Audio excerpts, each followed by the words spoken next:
What is up, everybody? Welcome back to the Lucky Titan podcast. And today I'm here with Preston Cohn. Now, this guy is somebody I was very excited to bring on with you guys today because he and I have had two different conversations where we spoke for a long time and deep dove really into content and providing really, really valuable content that actually converts. And so Preston is actually going to share with us today a strategy that I really love that's going to show you how to not only consistently produce content, but to produce content that actually hits and that can generate real leads for your business. This guy's worked at Facebook before, so he's seen behind the curtain. He's had his own agency. He's been very, very successful in both those spaces and has gone on to create a very successful SaaS company called Approved Social. So make sure you go check out, approvedsocial.io.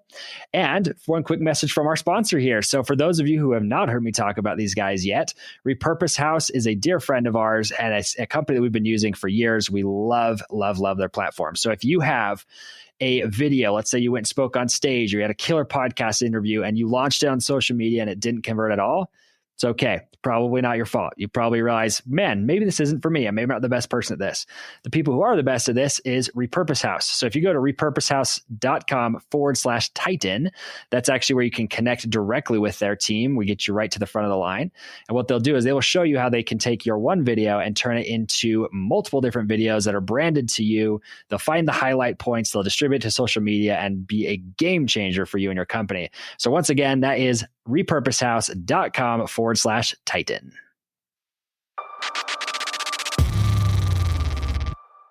All right, everybody. I'm here with Preston Cohn. Very, very excited to have him here. So first off, Preston, say what's up to everybody, man, and we'll hop in.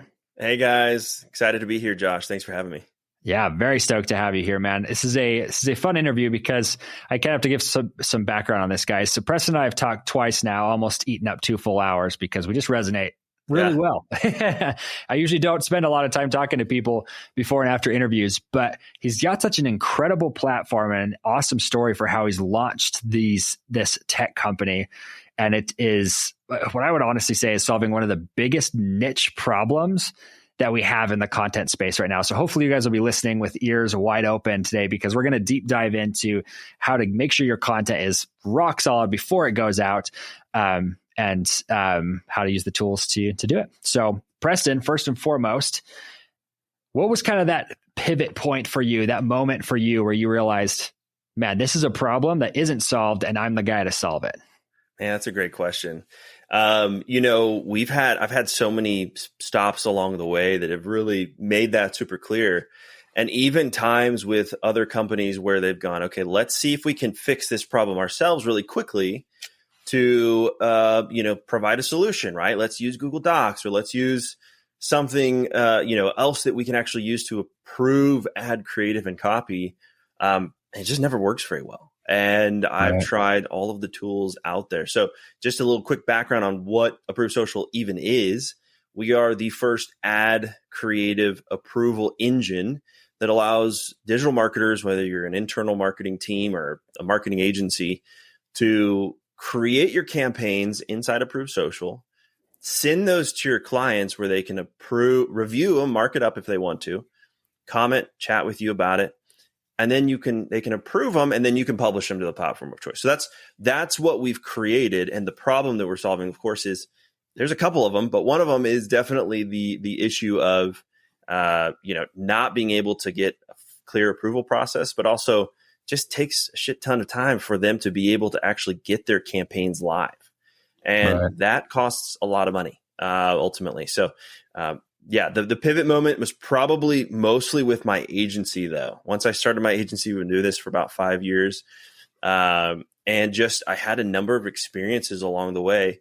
One quick story I'll tell about that. I had a client who was my largest client at the time, and he sent me a pretty abrasive email saying, "Hey, Preston, you ran this ad campaign. I can't believe you ran it. Why did you run this? We weren't approved. This wasn't approved," and blah, blah, blah. And it was, we'd spent probably $100,000 or more on this ad that they are now telling me he didn't approve. So in panic, I started searching through my emails and text messages and everything that I could possibly find with the communication with him, and actually found an email where he sent that graphic over. And it was approved, in fact, by him. And so he immediately backed off. But another part of the process of what I'm seeing is going like, okay, how do I solve that? Because I could lose clients that way. I could be down money if I have to pay them back. Like, what does that look like? So that's another problem that we solved here. Well, and you're telling a story that every agency who's listening to this has had. I mean, you have that moment where a client calls you and is like, this is so wrong. And they're just furious, right? And it's funny because people who've been your best friends as clients will turn sour very, very quickly if you tarnish their name at all, even if it's on accident. You know, we've had 4 or 5 times we've produced shows for people in the past where there was one little error, like there was a typo, or you know, the messaging was just misunderstood, and so somebody said the exact opposite of what they were saying. You know, and that I mean, that can cripple a company. I mean, they can come after you and all sorts of good stuff from that. So 100%. Yeah. Those are like the scary moments. But I mean, from a fun side, being able to interact with your clients in a way where you don't ever have to have that worry, that's the dream. I mean, being able to just say, hey, we're going to produce content. We're never going to have to worry about the QA process, right? Quality assurance, because it's taken care of. Exactly. See, you know, what's so interesting to me too, is you found a need. Probably had no idea that was what you were setting out to solve, but that's what you've solved. Because your agency now, correct me if I'm wrong on this, but your agency was running ads for much larger companies, right? This wasn't like for brick and mortar businesses. This was Inc. 5,000 plus companies. Yeah, you're right. So I actually started my career in the marketing space at Facebook. And so I was handling, you know, educating clients like Logan's Roadhouse and others to spend their money more efficiently on Facebook. As I spent more money for them, Facebook made more money, right? So that was a piece that I saw right away, was like they have this approval process that takes them weeks and months. I'd say, hey, let's go make this new ad. And it would take them months to get through the process of creating something super simple. And so that was kind of the first hint. And then along the way, worked for some very, very large organizations, political and governmental and just nationwide stuff, which, you know, spending $1 million a day on some campaigns with the ad creative that we created, we had to have quick approvals because we were running a campaign one day and updating and running a slightly different campaign the next day, or a completely different campaign. So, you know, I still had to be the one. I was in charge of making sure that the approval process still happened and was clear, because you spend $1 million on an ad, you get in big time trouble, right? If something isn't absolutely correct. So, you know, going from my team of designers and copywriters to me as the first kind of check, to my boss, to his boss, and then back to me for QA, and then over to legal finally to get approval from them before we publish those ads, right? So a lot of companies have sort of that intricate a level of processes that they have before they can publish something, because they need to check everything along the way. So that was one of the pieces, was how do we, you know, make sure that we're tracking that timeline of approvals. But the other piece was when somebody gave me feedback and edits, I was sort of the bottleneck between that person, all of these edits coming in, and my team. No matter what tool we use, Slack, Trello, you know, you name it, we tried it. There's still a bottleneck process there. So being able to give the client or my boss or the legal the ability to mark it up really quickly, draw something, write some text, suggest a new image, that wasn't possible. And so we had a really, really hard time with that. And that slowed us down a lot as well. Yeah, no. And I know the pain very well, because, you know, most of you know us, we've had an agency for years. We actually don't really have it anymore, but you know, agency for years doing podcast production. And we constantly ran into that problem of QA. And the only way that we've ever been able to resolve it is literally hire a full-time employee that was their job, to make sure that everything was approved and covered. Right. And yeah, we're talking a $60,000 a year salary plus benefits or whatever, in order to just make sure that content went out well, you know. So it's just so interesting. And I have a question for you on this too, Preston, because, you know, your software solves such a big problem. And for those of you who are like, hey, where is this? Go to approvedsocial.io. Singular, not plural. But head over there so that you guys can check out the software and get a deeper dive there. But Preston, what my curiosity is after doing all of this work, what have you found to be some of the content hacks, I guess, that people can use to make sure that they're not having to constantly get approval for the content to go out. Does that make sense? Like starting with something stronger so they don't have to go through the entire process. Yeah, I mean, that's a great question, Josh. I think the biggest thing that I've learned is having your own internal process for those approvals. Whether you use Approved Social to solve that for you internally and with your clients, or you use just something as basic as a Google Doc, like you need to have some sort of approval process inside your agency. It's not good enough for you to rely on your employees to simply create something, approve it, and move on. There should be a QA process. There should potentially even be a legal process depending upon the clientele that you have, right? If you service medical device companies or medical companies in general, there may be legal processes that you need to follow, or you could be stuck with some of the issues there. So I think for me and my agency, the biggest thing that we learned along the way was to process everything out. If we had something that we were just kind of run and gunning with creative or copy, we send it over to the client. It looks good. Everything sounds good.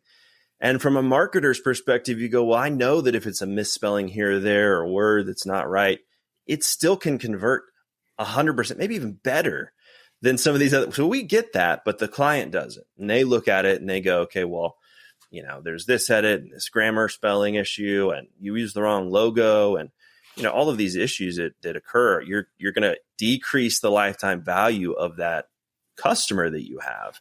And ultimately you're straining the relationship there with them. So having that internal process is really, really crucial for you, whatever you use, use right. Something. And my agency, before we started really doing process-based systems, we struggled for a long time. I mean, we struggled with that revenue roller coaster, right? The idea that you're going out and you're working for clients, and you think you're doing a great job, and then next thing you know, you're fired, and you have to go back and find new clients, and it's this constant struggle there. So getting off that is a crucial point for folks. Yeah, that's awesome. Well, it's funny because I think producing content in of itself, we get so excited about the creative side of it, and we put all of this work into the pre-production side, and even sometimes into the post-production side. But when it comes to distribution, most of us just haphazardly throw it out, and we don't do any sort of management to grow it, to make sure it's solid content and actually converts.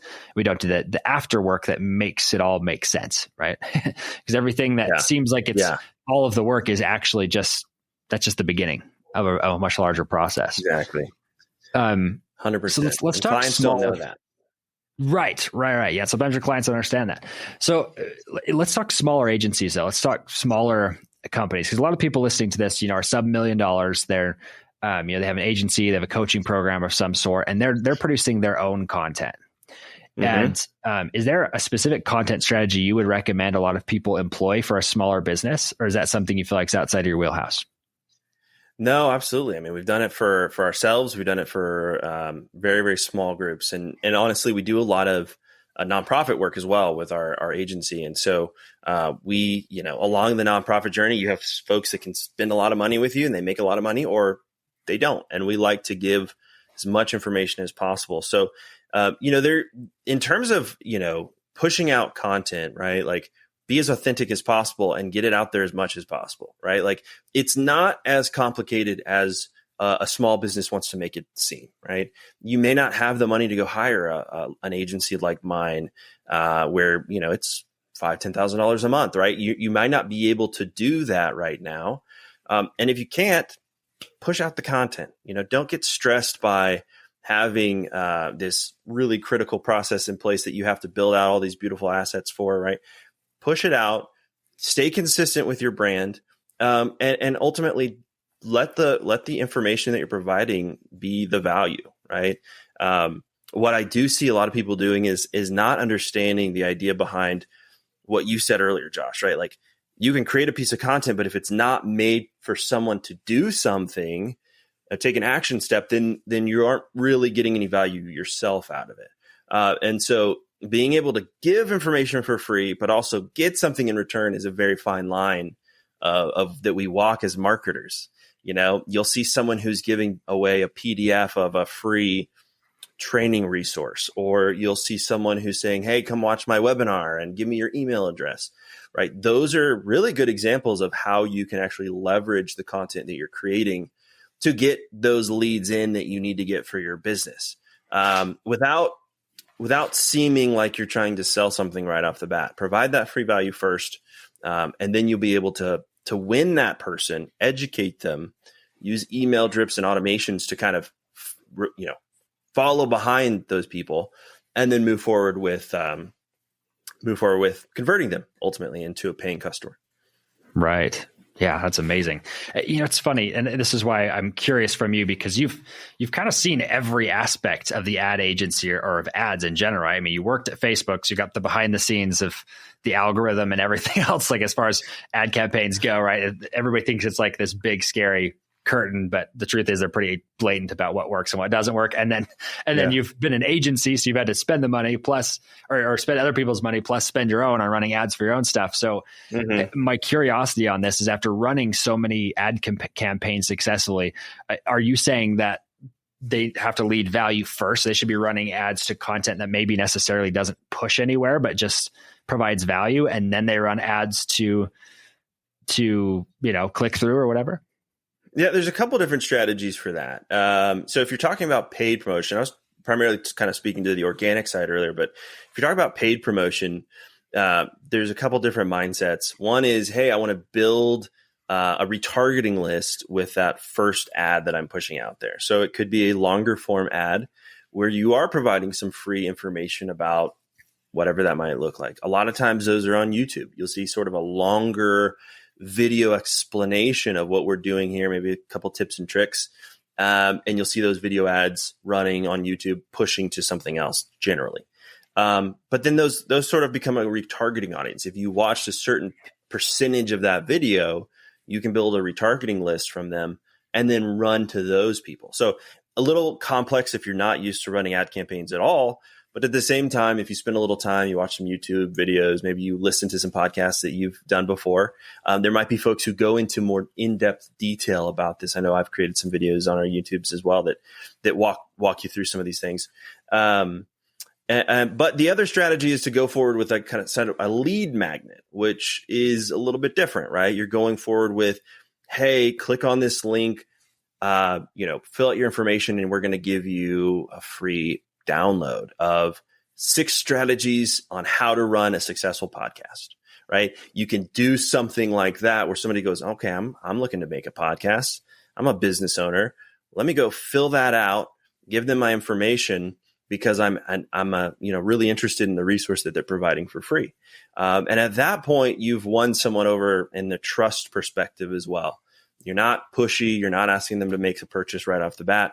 You're giving them some information for free.